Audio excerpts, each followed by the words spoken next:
Alright, here's video number 501 about anchor trolleys. This is just my idea. See, when I bought this boat, it had this stupid thing on here. So, this is one of those one-way cleats. It's meant for like tying something to the front, pulling it back and tightening it here.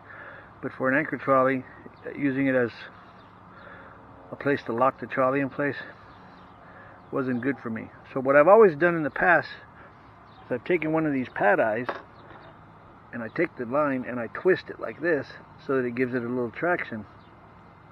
And then I add a cleat. Well, it never occurred to me that the stupid cleat already has a hole in it right here. So my cleat is actually my, see, it's real easy to move one way and the other. But when the anchor is being pulled out here, it doesn't move much. And if you're in wind strong enough to move this, you shouldn't be out there in the wind.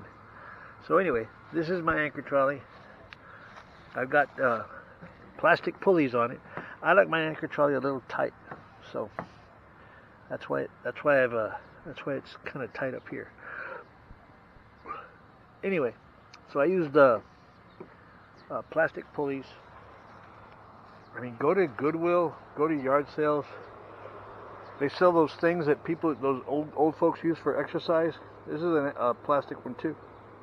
I mean, I don't know how long those little rivets or this metal ring are going to last out in the salt. But I've got those, and I've also got these. These are all plastic aside from the little rivet, and I think the rivet's aluminum. So I've used these before on a different boat, and I sold that boat. But this is my idea for an anchor trolley. And of course, you got your claw anchor. Don't tie your claw anchor from up here. Tie it from down here. Seems kind of stupid, but you tie it from down here and you put a crappy little zip tie up here to hold the top. I mean, if you're in wind strong enough to pop that, then like I said, you shouldn't be out in the wind. So if this gets snagged somewhere, you just paddle backwards and yank on this until this thing pops. And once this pops, you're no longer being tied from there, and when you pull your anchor up, it just flattens out and comes straight up. So now, as far as your anchor goes, anchoring yourself, people have all kinds of ideas of how to use the anchor or the trolley. I just take a carabiner. This is not mounted. This is for this over here. The carabiner is going to be clipped to me or my boat or something somewhere, and I've got a float on it so that if I'm out in the water, something's going on, I just unclip this, let it go, and then just go back and look for my buoy, pull my anchor back up. And what's cool about the fact that I use this cleat here is I can set my anchor however long I want it. I'm done. That's not going anywhere. Use that. Of course, you know how anchor trolleys work. Anchored from the front, anchored from the back. And of course, you don't have to use one of these things. This is a weird looking D-ring. You could just use a simple stainless steel ring. It works just as good. I took the extra string and wrapped it around the top just so it's not making a thumping noise on here. You know, just more quietness, you know. And here's another thing. I'm going to take this off of here and show you something else. So, take the anchor out. Not necessary, but just going to show you something else. This is a ski pole with that flat part on the bottom taken off. It's also a stakeout pole. And I've used it. I went out to the coast this past weekend and I used it, and my God, that thing worked perfect. Kept the boat right where I wanted to be, and when I didn't use the anchor.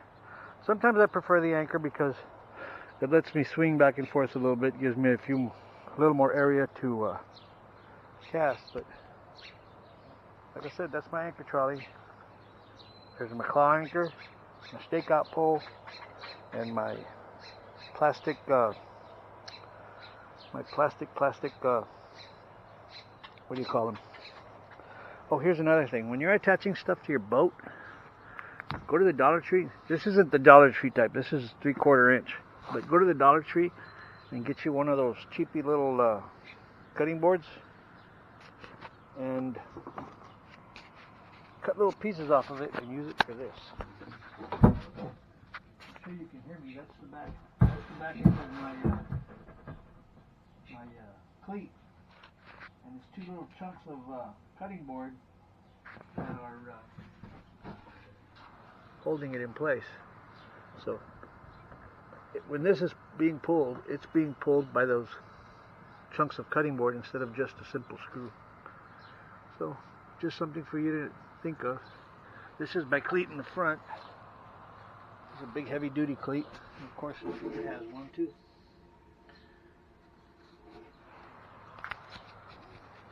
So that's my anchor trolley. Everybody's got their own. You can buy a store-bought one or just go get a piece of rope, an O-ring from Northern Tools or wherever. Not an O-ring, just a stainless steel ring. It doesn't even have to be stainless steel. If it rusts, you buy another one. They're like $1 something each. And find you a couple of cheapy little pulleys. I mean, even if you just want to get a regular pulley, it'll last you a year or two before it rusts out. And by then you'll have already found a plastic one. These are completely plastic. There's no metal parts in them. This was bright red when I put it in there. See, it's kind of pink there now. That was actually on my yellow sailboat thing over there. See, I've got the Argo 100 uncovered because I just took that cleat off of it. I'm going to buy another one and put it back. But yep. It's my little Kiwi Angler pontoon kayak. And I love those crates. Those are IFCO 6416. I think it's 24 by 16 by, I think it's 7.5 from here to here. And I've got two of them and they're stackable. The one that goes on top, I just close it and strap it down, and it's a cover for that one so I can put non-essentials in there. But this was actually about my anchor trolley. So I hope this helps somebody. Even if it helps one of you, that's good enough.